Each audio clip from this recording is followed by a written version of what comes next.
জেনা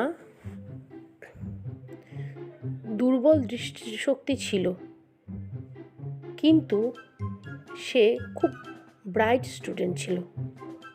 সে সবসময় সামনের বেঞ্চে বসত। জেনা তার বন্ধু রিকের সাথে থাকত,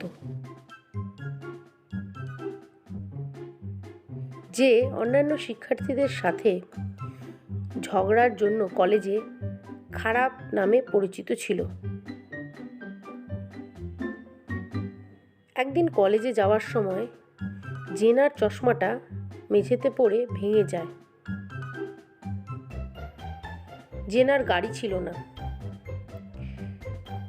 কারণ রিক সেটাকে মেরামতের জন্য দোকানে নিয়ে গেছিল। কিছুক্ষণ পরে জেনা শ্যাম শ্যাম বলে চিৎকার শুরু করলেন। রিক দেখলো শ্যামকে অজ্ঞান করে রাস্তার কাছে শুয়ে আছে। দুজনেই গাড়ি থেকে নেমে শ্যামের কাছে গেল। কিছুক্ষণ দেখার পর তারা বুঝতে পারলো যে শ্যাম মারা গেছে। তারা সঙ্গে সঙ্গে গোয়েন্দাকে ফোন করলো এবং গোয়েন্দা অপরাধ দৃশ্যে আসলো। গোয়েন্দা অপরাধের ঘটনাস্থলে এসে 4 জন সন্দেহভাজনকে চিহ্নিত করলেন। অপরাধের দৃশ্যের কাছে আরো 2 জন সন্দেহভাজন ছিল। রিক বলল, শ্যাম শ্যাম এবং আমি শত্রু ছিলাম।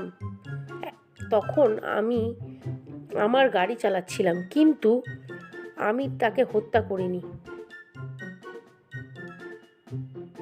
জেনা বলল, আমি শ্যামকে মেঝেতে শুয়ে থাকতে দেখলাম এবং রিককে গাড়ি থামাতে বললাম। রিয়ানা, আরেকজন মহিলা ছিলেন, তিনি বলল, আমরা স্কুলের বন্ধু ছিলাম এবং একে অপরের সাথে ডেটও করতাম, তবে এখন আমরা